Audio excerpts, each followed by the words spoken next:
नमस्कार दोस्तों, जय श्री राम, जय हिंदू राष्ट्र। आपका स्वागत है मेरे यूट्यूब चैनल पर। आज इस वीडियो में हम बात करेंगे हिंदू धर्म में ईश्वर के द्वारा कर्मफल व्यवस्था क्या है, कर्मफल किस तरीके से मिलता है। इस पे बहुत लोगों को शंका है। जब भी किसी के साथ में कुछ बुरा होता है तो लोग बोलते हैं कि शायद तुमने कभी किसी के साथ में गलत किया होगा, तो तुम्हारे साथ में ऐसे गलत हुआ है। तो इस तरह के बहुत सारे शंकाएँ हैं। तो इसके ऊपर जो है आर्य समाज के सत्यजीत आर्य जी, वो बहुत ही अच्छे जो हैं संत हैं। तो उनके द्वारा जो वीडियो है कर्मफल व्यवस्था के ऊपर, वो हम देखेंगे, जो कि बहुत ही आपको ज्ञानवर्धक लगेगा और आपके सारे शंकाओं को दूर करेगा। तो चलिए इस वीडियो को हम स्टार्ट करते हैं। आदरणीय स्वामी जी और यहाँ उपस्थित सभी आदर के योग्य सन्यासी वृंद, विद्वज्जन और धर्म प्रेमी सज्जन। कर्म कई तरह का होता है, उसमें एक बाबा विभाग रामदेव जी भी हैं इस जो वीडियो हमें में। ध्यान रखने का होता है, वो कर्म 3 तरह से होता है। एक है कृत कर्म, ऐसा कर्म जो हमने किया है, स्वयं ने किया है, उसका भी कर्माशय बनता है। वो कर्म किसी भी तरह हमने किया हो, जिस पाप या पुण्य हमने स्वयं ने किया है, वो कर्म कृत कर्म कहलाता है। कर्म 3 तरीके का होता है। पहला दूसरा कृत है कर्म, कारित कर्म। दूसरा कारित कर्म, ऐसे कर्म जिन्हें हमने स्वयं ने तो नहीं किसी और के द्वारा करवाया, लेकिन दूसरे से करवा लिया, दूसरे से किसी का सहयोग करवाया, किसी को माध्यम बनाया, दूसरे से किसी की हत्या कर दी, दूसरे से किसी का अपमान करवा दिया, दूसरे से किसी का सम्मान करवा दिया। स्वयं ने नहीं किया लेकिन करवा दिया। हमारे ऐसे कर्म भी, शुभ या अशुभ, वो कर्माशय में जाते हैं, उनका भी हमें फल मिलता है। ये ऐसे कर्म कहलाते हैं कारित कर्म। नहीं तो अनेक बार व्यक्ति उन्हीं कर्मों को समावेशित करता है जो उसने स्वयं ने किए होते हैं। वो दूसरे से करवा देता है और सोचता है कि मैंने थोड़ा ना किया है पाप, दूसरे ने किया। लेकिन जो करवाता है वह भी पाप का भागी होता है या पुण्य का भागी होता है। तो ये कारित कर्म। और तीसरे कर्म है अनुमोदित कर्म, समर्थित कर्म। न तो स्वयं किया, न दूसरे से करवाया, किंतु जो किसी अन्य ने किया या करवाया उसका समर्थन किया, अनुमोदन किया। अनुमोदित कर्म, तीसरा कर्म। हाँ, ये अच्छा किया। यदि अच्छे कर्म का हम अनुमोदन करते हैं तो ये अनुमोदित पुण्य कर्म कहलाता है। इससे भी हमारा पुण्य बनता है। बहुत से शुभ कर्म हम नहीं कर सकते, कुछ बड़े बड़े कार्य होते हैं, हमारी शक्ति, सामर्थ्य, धन, संगठन नहीं होता, लेकिन कोई दूसरे कर रहे होते हैं अच्छे कार्य। उनका यदि हम अनुमोदन करते हैं, चाहे वाणी से, मन से, शरीर से किसी तरह समर्थन करते हैं, उससे भी हमारा पुण्य कर्माशय बनता है। क्योंकि जब जब हम धर्म या शुभ की स्थापना करते हैं, लोगों का हित करते हैं, तो उससे हमारा पुण्य बनता है। इसी तरह से यदि किसी गलत कर्म का हम समर्थन करते हैं, बोल करके या वैसे सहयोग करके, उससे हम उस अधर्म को बढ़ावा देते हैं। और इसलिए बुरे कर्म का अनुमोदन, समर्थन करने से भी पाप अच्छे या बुरे कर्म का अनुमोदन या समर्थन हम या विरोध करने से जितने तद कर्म अनुरूप करते हैं, पाप पुण्य का फल मिलता है, करवाते हैं, उससे कहीं अधिक कर्म हम अनुमोदित करते रहते हैं, समर्थन करते रहते हैं अथवा विरोध करते हैं। यदि अच्छे कर्म का विरोध करेंगे तो हमारा पाप बनेगा। यदि अच्छे कर्म का समर्थन करेंगे, अनुमोदन करेंगे, तो पुण्य बनेगा। बुरे कर्म का समर्थन करेंगे तो पाप बनेगा, और बुरे कर्म का विरोध करेंगे तो पुण्य बनेगा। कुल मिला के कसौटी है धर्म शुभ की वृद्धि में यदि हमारा किसी भी तरह से योगदान है, करके, करवा के या तो अनुमोदन के स्तर पर, उससे पुण्य बनेगा। और अधर्म की वृद्धि में हमारा किसी भी तरह योगदान है, करते हुए, करवाते हुए या अनुमोदन करते हुए, उससे हमारा यानी कि आप तो कर्म की 3 श्रेणियां, अच्छे लोगों को कृत, कारित और अच्छे कामों का सपोर्ट इस करते हैं तो दृष्टि पुण्य से मिलेगा। हम अपना आकलन कर सकते हैं कि मैं कितने अधिक कर्म करता हूँ। अगला बिंदु है, किसी के कर्म का फल अन्य को नहीं मिलता। लोक व्यवहार ये में अच्छे से समझिए। बहुत कुछ देखते हैं। कल एक बिंदु आपके सामने रखा था कि जिसने कर्म किया है उसी को फल मिलता है। उसी की ये थोड़ी सी व्याख्या है। न्यायालय में हम अनेक बार देखते हैं, हत्या किसी ने की और उसका फल किसी और को मिला। तो हम क्या कहते हैं प्राय कि किया किसी ने और भरा किसी ने। इसी तरह किसी ने कमाया और चलते चलते उससे गिर गया और पीछे से कोई आ रहा था, उसको मिल गया वो धन, लाखों रुपए या करोड़ों रुपए। तो कमाया किसी ने और भोगा किसी ने, ये जो हमें दिखाई देता है व्यवहार में। लेकिन कर्मफल व्यवस्था में जिसने किया है उसी को फल मिलता है, किसी का भी कर्म दूसरे को नहीं जाता। तीसरा बिंदु, अंततः अपने पुण्य से अधिक कोई नहीं भोगता। अच्छे से समझिए।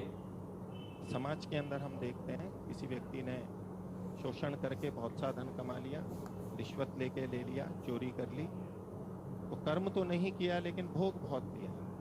ऐसा हमें दिखाई देता है। लोक में अन्याय अत्याचार होता है और ऐसा सब देखा जाता है। लेकिन अंततः ईश्वर की व्यवस्था से कोई भी अपने पुण्य से अधिक नहीं भोग सकता। यदि किसी ने चोरी करके या रिश्वत लेकर अधिक धन लिया है, उसके लिए क्या क्या हो सकता है वो कल आपके सामने रखा था।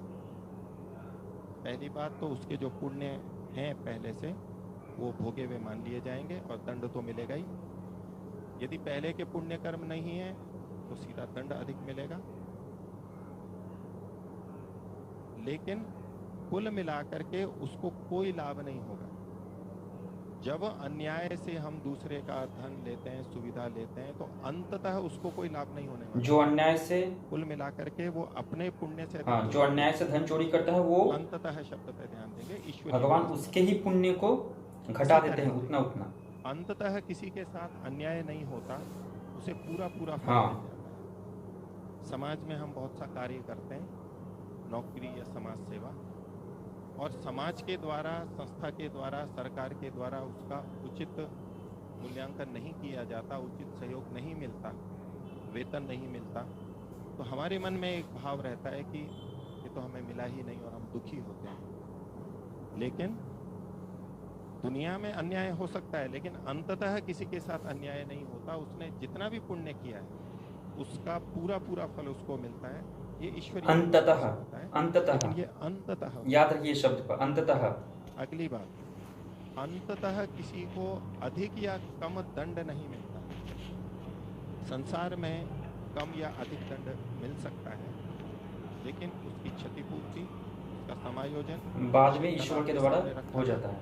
और उसके आधार पर देखेंगे तो कभी भी किसी को अंततः अधिक या कम दंड नहीं मिलता, यथा योग्य। ये समझ जाएंगे तो सारा कर्मफल व्यवस्था का जो के आधार पर हम संशय है वो दूर हो जाएगा हैं कि अंततः कभी भी किसी का अहित नहीं होता। हम अपना अहित किस रूप में देखते हैं कि हमने कुछ किया और हमारे को फल नहीं मिला तो हमारा अहित हो गया। हमने कुछ गलत कार्य किया, हमें अधिक दंड दे दिया, हमारा अहित हो गया। इस रूप में हम बहुत प्रभावित रहते हैं और उससे हम दुखी भी होते हैं। लेकिन ईश्वरीय व्यवस्था में न्यायकारी और सर्वशक्तिमान ईश्वर के रहते अंततः किसी का भी अहित न आज तक हुआ है, न हो रहा है, न कभी होगा। अंततः वर्तमान में अहित होता हुआ दिखता है, होता है अन्यायपूर्वक, लेकिन अंततः कभी भी किसी का अहित न हुआ है न होगा।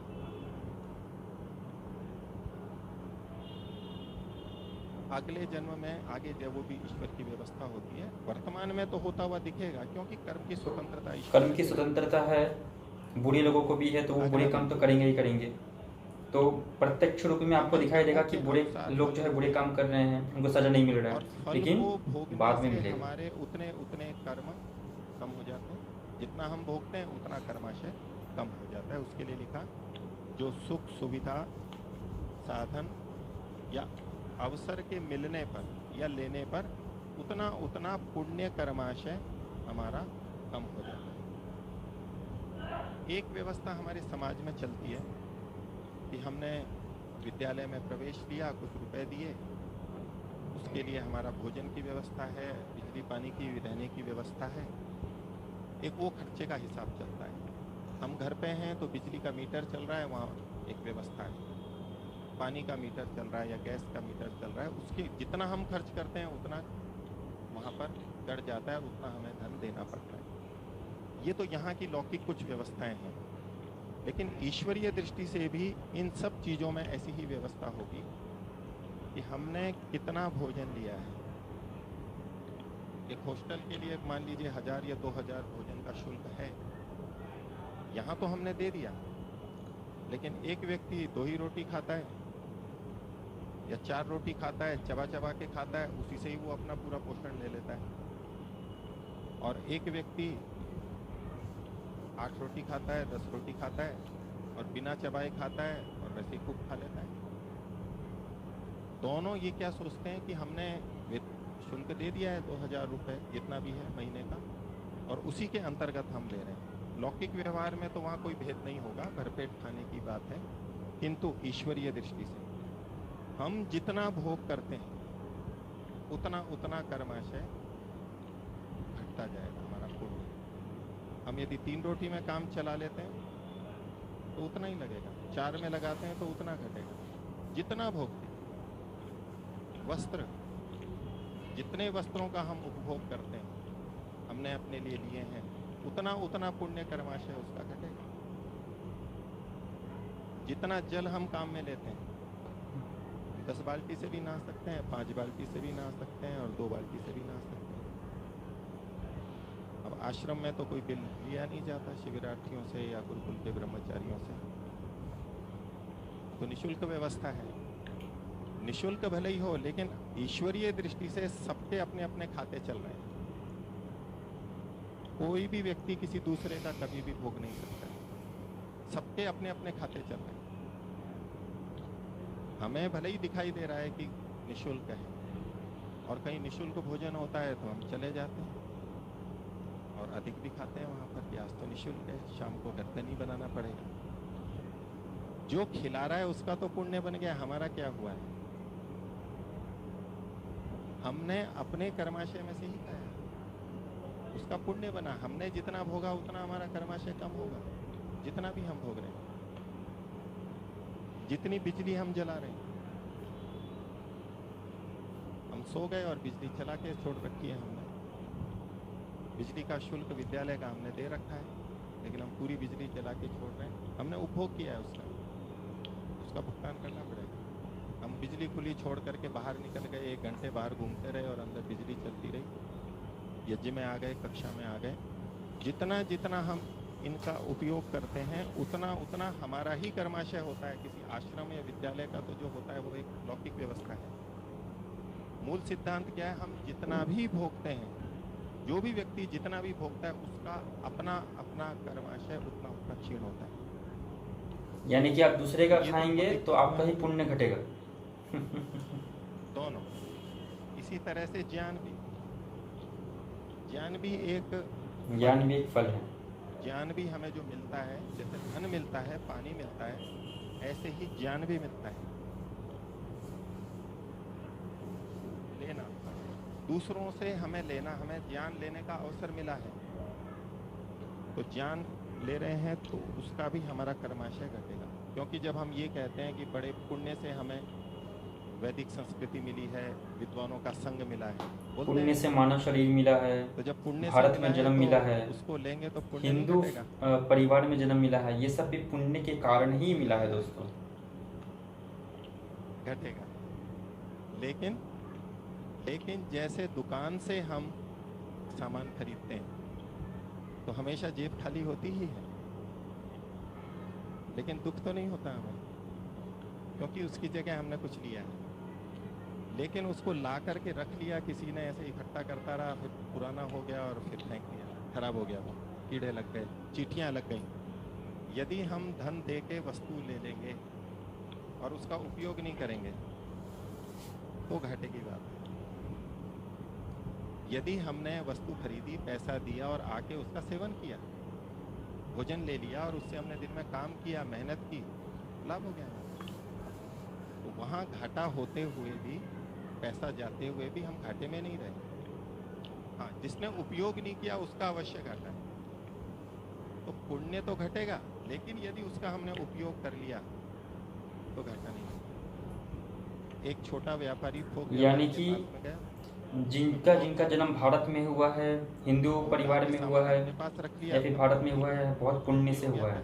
और तो कुछ किया नहीं। तो भारत लेकिन जैसा उसको पवित्र लेकर देश के में जन्म उसने लेके फिर भी जो भगवान का और भजन नहीं कर रहे हैं, धर्म अध्यात्म में मन नहीं लगा रहे हैं, वो अपना उसी घाटा से करवा रहे हैं, वो अपना और पुण्य कितना नष्ट कमा कर लेगा? रहे हैं। स्वयं भी लाभ उठा रहा है और कमा लेगा। तो वो जो शुरू में घाटा दिख रहा था वो घाटा नहीं दिख रहा है। तो जो भी विद्या का ग्रहण करते हैं, किसी गुरु का समय ले रहे हैं, उनका महत्वपूर्ण समय है, तो पुण्य तो घटेगा। लेकिन जिसने उसका उपयोग कर लिया तो उसको वो घाटा नहीं कहलाएगा, वो उसका लाभ कहलाएगा।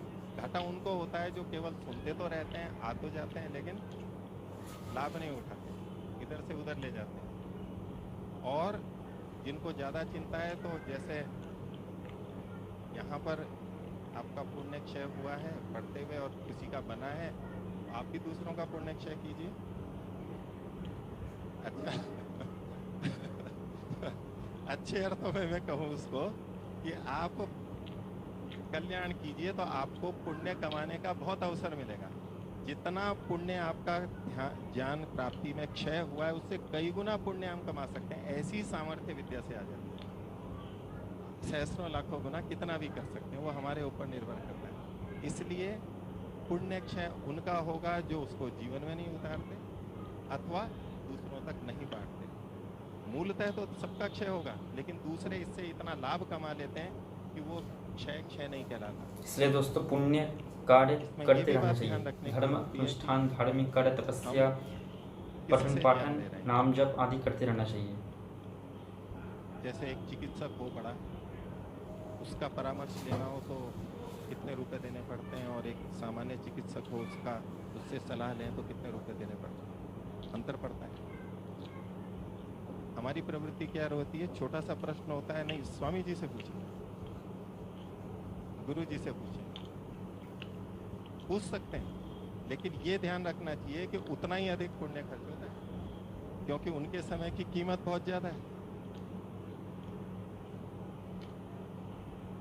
उतना ही अधिक पुण्य खर्च होगा।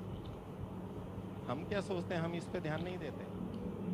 हम तो कहते हैं छोटा सा प्रश्न पूछना है, तो ये प्रश्न तो किसी से भी पूछ सकते थे। तो जिन्हें कर्माशय की चिंता है वो ये हमेशा ध्यान रखेंगे कि ये चीज, ये बात मैं एक छोटे से चिकित्सक से पूछ सकता हूँ, ये मैं एक छोटे से किसी छोटे विद्वान से भी पूछ सकता हूँ, किसी ब्रह्मचारी से भी पूछ सकता हूँ, उसके लिए बड़े के पास नहीं जाएगा। कीमत सबकी अलग अलग है, जो जितना योग्य है उसके समय की कीमत उतनी अधिक है। ये हमारे ऊपर निर्भर है कि हमारे पास कितना पुण्य है। हम अधिक खर्च करना चाहते हैं तो कर लें। आजकल विशेषज्ञों के पास ही जाते हैं सब, छोटी छोटी बात के लिए भी। जिनके पास पैसा है, जिनको अपने धन खर्च करने की चिंता नहीं है, जिनको अपने पुण्य कर्माशय क्षीण करने की चिंता नहीं है, वो बड़े लोगों के पास जाएं खूब। नहीं तो जिन्हें चिंता है, जिस पुण्य को आपने बड़ी मेहनत से कमाया उसको खर्च भी उसी तरह करना अच्छा है। छोटे से पूछ लीजिए, बड़ों के पास तब जाएं जब बड़ी चीज पूछनी।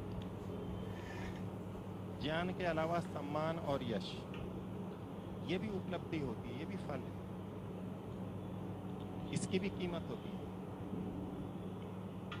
हम कहीं भोजन करने जाते हैं और जिस होटल में हमारे पहुंचते ही यदि हम गाड़ी में गए हैं तो दरवाज़ा खोलने वाला आता है, होटल में प्रवेश करते हैं तो दरवाज़ा खोलता है, कोई एक व्यक्ति खड़ा होता है, हमें नमस्कार करता है, अंदर जाते हैं, बड़े सम्मान से रखा जाता है। उस होटल में उसी भोजन का, जो कहीं सामान्य जगह होती है, कीमत कई गुना अधिक होती है। सम्मान का भी भोग होता है और सम्मान से भी हमारा कर्माशय क्षीण होता है। आदर सम्मान से भी किसी पुण्य कम व्यक्ति होता ने है। थोड़ा सा दान दिया, सेवा की, और फिर ये घोषणा करवाई कि मैंने ऐसा ऐसा किया, लोगों को कहते फिर रहे हैं, सम्मान हो रहा है।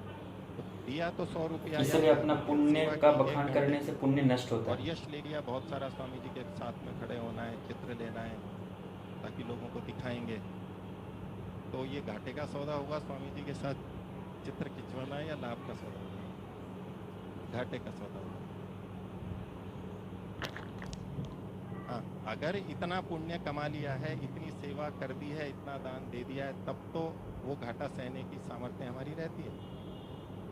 नहीं तो हमें पता ही नहीं रहता, किया तो इतना और खर्च हम ज़्यादा कर देते 10 करोड़ लोगों में। तो वो यश जो ले लिया, तो यश से भी हमारा पुण्य क्षीण होता है। तो जब हम समाज में काम करते हैं और किसी दूसरे को श्रेय मिल जाता है, तो हमें दुख होता है, सुख होता है? दुख होता है। किस बात का दुख होता है? कि हमारा कर्माशय क्षीण नहीं हुआ। ये तो अच्छी बात है, हमारा यश, किसी ने हमारा नाम नहीं लिया, हमने जो किया था वो कर्माशय हमारा बना हुआ है, क्षीण नहीं हुआ है। लेकिन इसकी समझ नहीं होती है। तो जितना हम करते हैं, जैसे व्यापार कमाने वाला 10 रुपए कमाए और 100 रुपए का घाटा उठा ले, तो जो यश के पीछे अधिक भागते हैं वो अधिकतर ऐसे होते हैं। यश की कीमत बहुत ज़्यादा होती है, वो पता नहीं लगती है। दूसरों ने हमें यश दिया लेकिन हमने नहीं भोगा, यदि उसका सुख हमने नहीं भोगा तो हम बच जाएंगे। जैसे फुटबॉल खेलते हैं, वो फुटबॉल से गोलकीपर को मारते हैं, गोल पे मारते हैं, तो गोलकीपर क्या करता है? या तो पकड़ लेता है, बॉल तो आएगी, या तो पकड़ लेता है, और पकड़ भी नहीं पाता तो अंदर आ रही होती है, उस पर थोड़ा सा हाथ लगा देता है, वो पीछे चली जाती है, गोल में नहीं आने देता। तो ऐसे ऐसे वचन मान लो कहीं फंस जाएं बड़े बड़े लोग, तो जैसे वो गेंद आती है और उसको कभी इधर हटा दिया, कभी ऊपर हटा दिया, कभी इधर, अपने पे नहीं आने देते। सम्मान मिले, यश मिले, प्रतिष्ठा मिले, तो उसको इधर उधर कैसे फेंका जाता है? नहीं, वो मैंने जैसा कहा कि इसका सुख हमने ले लिया, सुख अगर ले लिया तो इसका मतलब है हम गोल खा गए, और हमने सुख नहीं लिया, वो बोलते रहो, उनकी इच्छा है, वो उनका कर्तव्य है, वो समाज की प्रेरणा के लिए ऐसा कर रहे हैं, लोगों को अच्छे काम में बढ़ाने के लिए ऐसा कर रहे हैं, वो लक्ष्य है। लेकिन वो भी हो जाए और हमारा पुण्य भी खर्च ना हो, तो उसका सुख नहीं लेते। इसका ये सुख ना ले, मतलब उसके अंदर से कैसी स्थिति रखें अपनी? सम स्थिति, ये हमेशा ध्यान रखें कि मेरे कर्माशय की चोरी हो रही है अभी, उसकी मेरे को रक्षा करनी है, क्योंकि इस पुण्य कर्माशय का उपयोग मुझे और आध्यात्मिक उन्नति में अन्य चीज़ों के लिए करना है, जिसके लिए बहुत खर्चा होता है।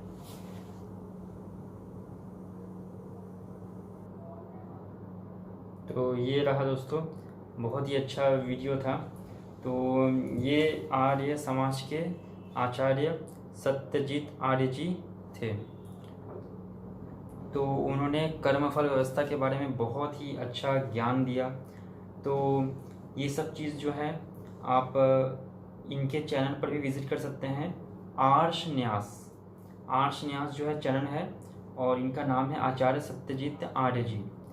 और आप यूट्यूब में लिख सकते हैं अलग से कर्मफल व्यवस्था, आर्ष न्यास चैनल, तो आप देखिए। तो बहुत ही अच्छा है कर्मफल व्यवस्था, किस तरीके से ईश्वर जो है हिंदू धर्म, सनातन धर्म में ईश्वर का कर्मफल व्यवस्था किस तरीके से ईश्वर निर्धारित करता है, कितना सटीक ज्ञान है, कितना दार्शनिक, कितना व्यवहारिक, कितना वैज्ञानिक है। तो ये सब चीज़ें जो है ना, ये अन्य धर्मों से हिंदू धर्म को एकदम अलग बनाती है, जिससे हमें समझ में आता है कि हिंदू धर्म ही जो है एकमात्र दुनिया का सच्चा धर्म है। बाकी सारे जो धर्म है वो केवल काल्पनिक है, लोगों की भावनाओं लोगों का उपज है, मानसिक उपज है। लेकिन हिंदू धर्म जो है, सनातन धर्म जो है, वो एकमात्र दुनिया का सच्चा धर्म है। क्योंकि उसमें सभी चीज़ों का दर्शन, विज्ञान और व्यवहार से तालमेल बैठता है और अन्य किसी धर्म को नहीं बैठता है। तो इस वीडियो को आप लाइक करिए, ज़्यादा से ज़्यादा जो है आप लोगों के साथ में शेयर करिए, ताकि लोगों में ज्ञान का प्रचार प्रसार हो, लोगों में आध्यात्मिक चेतना का जागृति हो, लोग अपने धर्म संस्कृति से जुड़े, समझे, उनको आध्यात्मिक ज्ञान का फैलाव हो, प्रचार प्रसार हो। तो आप मेरे चैनल को सब्सक्राइब भी कर दीजिए और इसी तरीके का वीडियो जो है आप देखते रहिए। धन्यवाद। जय श्री राम।